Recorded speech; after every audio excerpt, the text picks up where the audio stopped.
Welcome, all gearing minds. Let's see most IMP question. Explain Taylor series અથવા Taylor શ્રેણી સમજાવો અથવા એમ પણ પૂછાય કે ટેલર શ્રેણી સાબિત કરો. તો સૌથી પહેલાં એની વ્યાખ્યા અથવા એનો પ્રમેય જોઈએ કે જો કોઈ વિધેય એફ ઓફ ઝેડ એક ક્ષેત્ર ડી, અહીંયા તમે આકૃતિ છે એમાં જોઈ શકો છો કે let me change the shape. અહીંયા તમે આકૃતિ છે એમાં જોઈ શકો છો કે આ ડી શેપ છે એ રિજન છે એ ક્ષેત્રમાં એનાલિટિક છે. કોણ? તો કે એફ ઓફ ઝેડ જે છે અહીંયા બધે એનાલિટિક છે આ ડી આખા ક્ષેત્રમાં, બરાબર, કે જેનું કેન્દ્ર છે એ Z0 છે. તમે વચ્ચે જોઈ શકો છો એનું કેન્દ્ર Z0 છે. અને ક્ષેત્ર ડીમાં દરેક બિંદુ ઝેડ માટે, એટલે કે ધારો કે અહીંયા આપણે પોઈન્ટ ઝેડ અહીંયા બિંદુ ઝેડ લીધું છે, હવે અહીંયા તમે કોઈ પણ જગ્યાએ આ ઝેડ બિંદુ લ્યો તો એ દરેક બિંદુ ઝેડ માટે પાવર સિરીઝ જે છે અથવા પાવર શ્રેણી એફ ઓફ ઝેડ બરાબર F of Z0 plus Z minus Z0 F prime Z0, એટલે કે એફ ઓફ Z0નું પહેલી વખતનું વિકલન એના છેદમાં 1 ફેક્ટોરિયલ વત્તા ઝેડ માઇનસ Z0નો સ્ક્વેર એફ ડબલ પ્રાઇમ, એટલે કે એનું બીજી વખતનું વિકલન Z0 અપોન 2 ફેક્ટોરિયલ. આવી રીતે એક સિરીઝ બનશે જે એફ ઓફ ઝેડમાં કેન્દ્રિત અથવા કન્વર્ઝન થાય. તો આ જે છે એનો પ્રમેય છે. હવે આપણે સાબિત કરશું આ આખું સૂત્ર, કે આ સૂત્ર કઈ રીતે મળશે એ હવે જોશું. તો સાબિતી સૌથી પહેલાં આ ડી ક્ષેત્ર છે એમાં Z0ની પાસેના વિસ્તારમાં આપણે આ એક સર્કલ દોરેલું છે કે જેની ત્રિજ્યા આપણે જીટા કીધી છે, અને એક બિંદુ પણ અહીંયા રહ્યું જેને તમે જીટા નામ આપેલું છે. તો એ જીટા નામનું બિંદુ, આ જીટા આ જે છે એ જીટાનું સિમ્બોલ છે. ઓકે, તો એ જીટા જે છે એ C1ની ઉપર, એટલે કે અહીંયા તમે જોઈ શકો છો અંદરનું જે છે C1 એની ઉપર નું કોઈ એક બિંદુ દર્શાવે છે, અને ઝેડ જે છે એ Cની અંદરનું કોઈ એક બિંદુ છે. એટલે જો ઝેડ તમે અહીંયા જોઈ શકો છો Cની બહાર નથી, પણ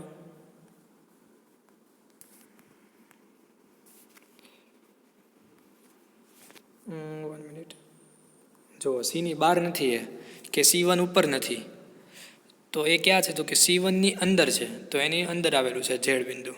ઓકે, તો આ આકૃતિ જે છે એ સમજવી ખાસ જરૂરી હતી કે આ ડી ક્ષેત્ર છે એની અંદર C1 સર્કલ છે, ક્ષેત્ર છે, અને જીટા એમાં બિંદુ છે, અને Z0 એનું કેન્દ્ર છે, તથા ઝેડ જે છે એ એવું બિંદુ છે કે જે C1ની અંદર આવેલ છે. તો આ જે છે આખી આકૃતિ થઈ ગઈ.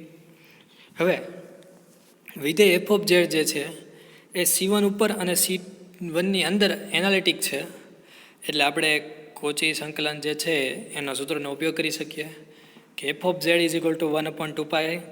આ સૂત્ર આપણે આગળ સાબિત કરી નાખ્યું એટલે તમને યાદ જ હશે. F of Z upon Z minus A એવું કંઈક હતું, પણ હવે આપણે એની જગ્યાએ અહીંયા લીધેલું છે ઝીટા માઇનસ ઝેડ. ઓકે, તો આ જે છે એફ ઓફ ઝેડ બરાબર 1/2π close integration C1 F of zeta minus Z into D zeta. Okay, તો હવે આપણે જે ટેલર સિરીઝ જોઈ હતી એ ટેલર સિરીઝ જે છે એમાં ક્યાંય ઝીટા નહોતો, એમાં હતું ઝેડ માઇનસ Z0, અને એટલે ઝેડ હતું ને Z0 હતું. તો હવે આપણે કંઈક એવું કરવું પડશે કે જેથી આપણા આ સમીકરણની અંદર Z0ની એન્ટ્રી થાય. ઓકે, તો આપણે એની એન્ટ્રી લાવીએ, એટલે કે Z0 વડે બાદ કરતા અને એમાં ઉમેરતા આ જે છે માઇનસ માઇનસ પ્લસ થઈ જશે, એટલે આપણે એમ કીધું છે બાદ કરતા અને ઉમેરતા. તો Z0ને બાદ કરતા અને ઉમેરતા એ સમીકરણ તો એમનેમ જ રહેવાનું છે, એટલે અંતે આપણને 1/ζ માઇનસ ઝેડ જ મળવાનું છે. તો એનું ઇક્વિવેલન્ટ સમીકરણ છે. હવે આ જે સમીકરણ છે એમાંથી આ ઝીટા માઇનસ Z0ને કોમન કાઢીએ તો અહીંયા વચ્ચે એક અંદરના સમીકરણમાં Z/Z0 જે છે એ એમનેમ જ રહેવાનું છે, પણ અપોન આવશે ઝીટા માઇનસ Z0, કારણ કે એ ત્યાં હતું જ નહીં, તો પણ આપણે એને કોમન કાઢીએ છીએ, એટલે આપણે એને છેદમાં લખવું પડે, જેથી કરીને તમે આને અંદર ગુણાકારમાં લ્યો તો અહીંયા બંને કેન્સલ આઉટ થઈ જાય, અને અહીંયા એની એજ ટર્મ અથવા કે ઉપરની ટર્મ તમને આખી મળી રહે.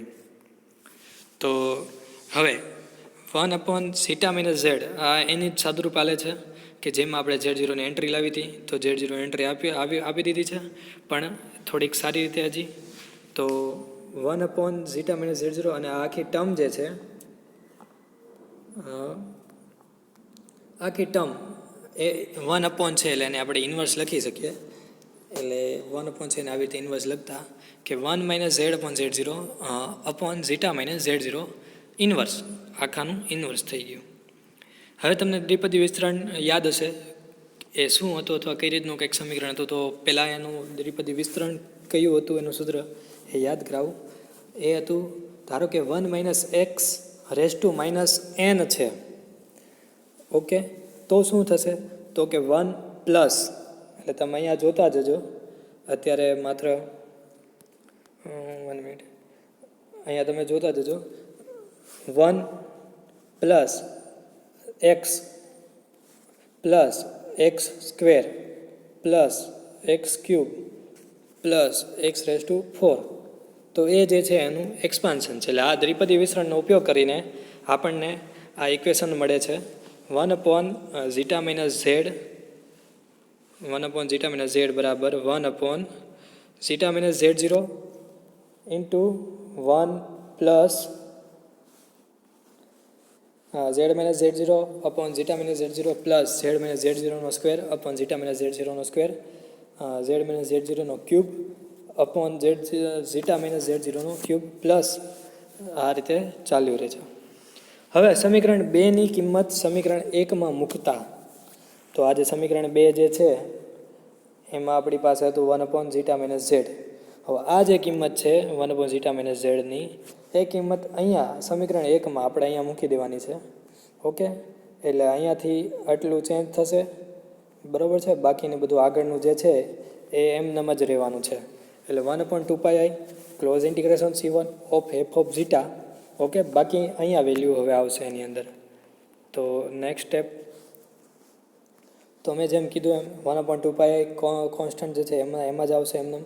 ક્લોઝ ઇન્ટિગ્રેશન C1 પણ એમનેમ આવશે, f(ζ) પણ એમનેમ આવશે. પણ હવે આપણે કરીએ છીએ એની વેલ્યુ મૂકીએ છીએ કે 1/ζ-Z ની વેલ્યુ આવે છે ζ-Z0 into 1 plus Z-Z0 upon ζ-Z0 plus Z-Z0². એવી રીતે આ જે છે એક સિરીઝ આવશે. ઓકે, તો આ હવે આપણે ખાલી ζ-Z ની વેલ્યુ મૂકી કે જેથી 1/ζ-Z0 અને કાઉન્સમાં 1 પ્લસ આ બધી વેલ્યુ. તો નેક્સ્ટ સ્ટેપ, આ 1 જે છે એની સાથે આ આખા ટર્મનો ગુણાકાર, મતલબ કે કાઉન્સને છોડી નાખીએ છીએ બધાનો. એટલે પછી આ જે છે f(ζ-Z0) ζ-Z0 અને આ એનું બીજું ટર્મ, એ બંનેનો ગુણાકાર. એવી રીતે દરેકનો કાઉન્સ આપણે છોડી નાખીએ તો એ કંઈક આવી રીતે બનશે કે 1/2πi close integration C1 f(ζ) into 1, એટલે એ તો લખવાની જરૂર નથી, ζ-Z0 ઇન્ટુ dζ. ઓકે, પછી Z-Z0 2πi close integration C1 f(ζ) z અને હવે આ એનો ગુણાકાર, બાકીની ટર્મ બધી એમ નથી, Z-Z0². ઓકે, અને અપોન 2π. તેવી જ રીતે આ જે છે આમાં પણ એ જ છે, સોરી, ζ-Z0². ઓકે, 2π એમનેમ, ક્લોઝ ઇન્ટિગ્રેશન એમનેમ, f(ζ) એમનેમ, ખાલી અહીંયા જે છે ζ-Z0³. ઓકે, તો આ રીતે એક એક ટર્મ આવતી જશે. હવે તમે અહીંયા જોશો એક Z-Z0 છે, બરાબર છે. એટલે આ ટર્મમાં અહીંની આની બીજી ટર્મમાં એક Z-Z0 છે, ત્રીજી ટર્મમાં વર્ગ આવશે, ચોથી ટર્મમાં બરાબર છે ઘન આવશે. તો અહીંયા જોઈએ હવે, તો પહેલી ટર્મમાં એક પણ નહીં, પછીની ટર્મમાં એક, પછી એનો વર્ગ, બરાબર, પછી એનો ઘન. આવી રીતે સિરીઝ ચાલી રાખે. પણ નીચેમાં તમે જોશો તો શું આવશે, તો કે અહીંયા 1 ઘાત, ઓલામાં Z-Z0 અહીંયા એક પણ નથી, જ્યારે ζ-Z0 1 છે. અહીંયા એની 2 છે ઘાત છે, અહીંયા એની 3 ઘાત છે, એટલે કે આ જે છે 2 એના કરતાં 1 વધારે. તો અહીંયા 3 હોય તો અહીંયા એના કરતાં 1 વધારે, એટલે કે ઝીટા માઇનસ Z0ની 4 ઘાત થશે. આ જે છે તમે સિરીઝ લખીને ગણશો એટલે તમને અંદાજો આવી જ જશે કે આ શું, જે એક એક સ્ટેપ અંદર નાખશો એટલે તમને અંદાજો આવી જશે. ઓકે, તો હવે આ જે સમીકરણ છે એમાં આપણે એનમાં વિકલિત માટે કોશી સંકલનનો ઉપયોગ કરીએ. તો હવે સંકલનનું સૂત્ર આપણને યાદ હશે. કોશી સંકલનનું સૂત્ર f(n) અથવા f(n) એટલે કે nમું વિકલન, આ જે f(z) છે ફંક્શન છે એનું nમું વિકલન બરાબર n(2πi) close integration c1 f of zeta minus Z0 raised to n+1 into d zeta. Okay, તો સમીકરણ 4 જે છે એનું પ્રથમ પદ હવે અહીંયા જોઈએ. સમીકરણ 4નું પ્રથમ પદ એમાં અને આમાં શું ઘટે છે તો કે અહીંયા 1 ફેક્ટોરિયલ એટલે 1 આવશે, અપોન 2π એટલે 2π છે, f of zeta એમના બરાબર છે, અને છે z માઇનસ Z0 n+1 એટલે અહીંયા આપણે 1 લીધું હતું તો અહીંયા આવે છે 1+1 એટલે 2, તો અહીંયા n ફેક્ટોરિયલ હવે આપણો અહીંયા 1 હોય નહીં. તો પહેલા ટર્મ માટે n ફેક્ટોરિયલ હવે શું છે 0, તો 0 ફેક્ટોરિયલ ઇઝ ઇક્વલ ટુ 1 એટલે અહીંયા તમને આ જે જોવે છે એ વસ્તુ મળી જાય. ઓકે, હવે અહીંયા જે છે રેઝ ટુ 0+1 એટલે આ ટર્મ આવશે.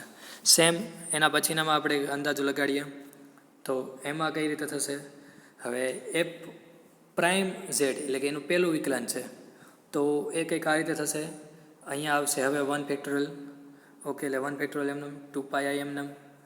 હવે ક્લોઝ ઇન્ટિગ્રેશન c1 અને ઇન્ટુ f of zeta પણ એમનેમ, અને zeta minus Z0 rays two n+1. તો હવે અહીંયા શું થશે, અહીંયા 0 હતું, આ ટર્મમાં તમારી પાસે 0 હતું, સોરી આ ટર્મમાં 0 હતું તો અહીંયા શું આવશે 1 એટલે 1+1 એટલે અહીંયા 2 એટલે અહીંયાનો સ્ક્વેર આવશે, તો અહીંયા ક્યુબ, અહીંયા 4 ઘાત, એવી રીતે એ ચાલ્યું રહેશે.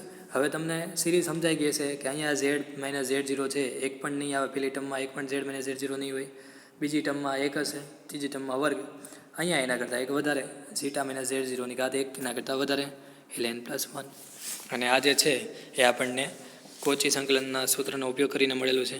તો એ જ વસ્તુ અહીંયા કરેલી છે કે n બરાબર 0ની કિંમત મૂકી એટલે કે f of Z0 બરાબર 0 factorial upon 2πi close integration c1 f of zeta minus Z0. અને હવે અહીંયા જે મેં કીધું એમ n+1 એટલે કે 0+1 એટલે 1. સેમ નેક્સ્ટ સ્ટેપ અથવા બીજું ટર્મ એમાં અહીંયા 1 મૂકી છે ઘાત એટલે અહીંયા 1 આવશે 1 ફેક્ટોરિયલ, અને અહીંયા પણ 1+1 એટલે 2 આવશે. સોરી, આ હજી એની એક ટર્મ છે. નેક્સ્ટ ટર્મ જે છે ત્યારે એમાં 0 ફેક્ટોરિયલની અહીંયા ખાલી કિંમત મૂકેલી છે, 0 ફેક્ટોરિયલની કિંમત 1 મૂકી છે, અને 0+1 એટલે 1 મૂકેલું છે. તો આ એ જ સ્ટેપ છે. નેક્સ્ટ સ્ટેપમાં હવે n બરાબર 1 લેશું ત્યારે શું થશે તો કે પણ અહીંયા આપણે જોઈ લીધું, અહીંયા 1 આવશે 2πi અને અહીંયા સ્ક્વેર આવશે 1+1. ઓકે, હવે જ્યારે ત્રીજી ટર્મ ચોથી ટર્મ લઈએ ત્યારે એક થોડો પ્રોબ્લેમ પડે છે. n ફેક્ટોરિયલ એટલે કે 2 ફેક્ટોરિયલ, હવે પહેલાં આપણે 0 હતું, પછી નામાં આપણે 1 લીધું, અને હવે નામાં આપણે 2 લઈશું એટલે અહીંયા 2 ફેક્ટોરિયલ થઈ ગયું, અને અહીંયા 2+1 એટલે કે 3 થઈ ગયું. પણ હવે જે આપણે સમીકરણ કરીએ છીએ કોચી સંકલન, તો એમાં તો ક્યાંય 2 ફેક્ટોરિયલ હતું નહીં, તો એ શું હતું તો કે 1/2πi. અહીંયા સુધી બરાબર હતું કારણ કે અહીંયા 1/2πi છે એટલે બાકીનું આખું ટર્મ કોચી સંકલન રહે છે, પણ અહીંયા 2 ફેક્ટોરિયલ આવે છે. તો હવે આપણે આ 2 ફેક્ટોરિયલને કંઈક એવું કરવું પડશે કે જેથી એ આ ટર્મમાં ન રહે. તો એને આપણે આ સાઈડ એની ડાબી બાજુએ એના છેદમાં લઈ લેશું. તેથી હવે એ ટર્મ જે છે આપણું કંઈક આ રીતે થઈ જશે કે f of double prime z 2 factorial f double prime z 2 factorial is equal to 1/2π.